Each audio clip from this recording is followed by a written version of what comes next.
Gettysburg Armored Warfare is an online multiplayer game with 64 players per server. It's an RTS FPS hybrid set in this alternate history universe where these guys come back from the future to try to change the outcome of the Civil War by bringing futuristic technology back to help the South defeat the Union. One of the most distinguishing features of Gettysburg would probably be the RTS FPS hybrid system in the game. You can essentially give orders to your units from above in an RTS perspective, which most players would be familiar with. But at any point in time, you can double-click one of your units and take control of them from a traditional first-person perspective.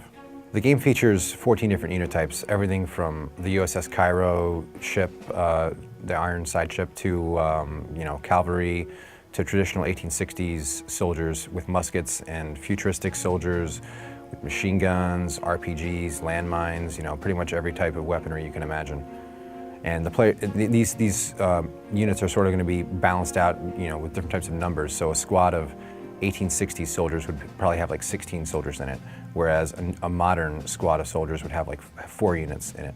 In addition to traditional Civil War units, the game also features some futuristic units, things like APCs, mobile artillery, tanks, and even Zeppelins. So players will be able to take control of all types of units, and they can build their own armies featuring up to 192 units in the Army skirmish mode.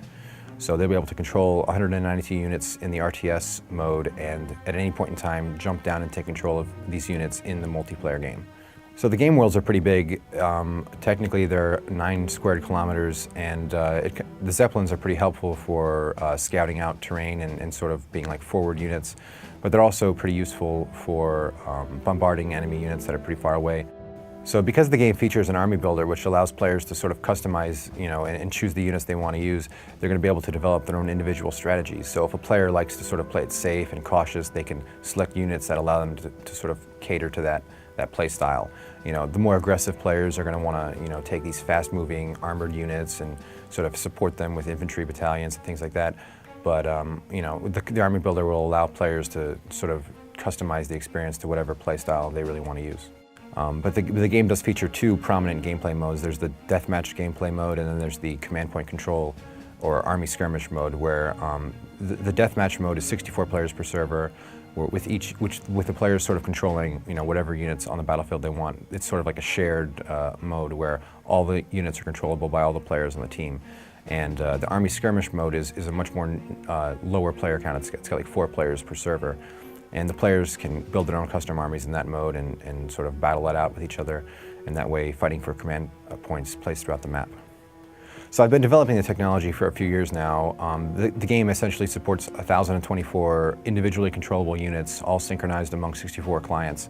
You can essentially take control of these units and move them around. So it's a little different than games like Total War. We've got these sort of squads of armies that aren't unique individual entities.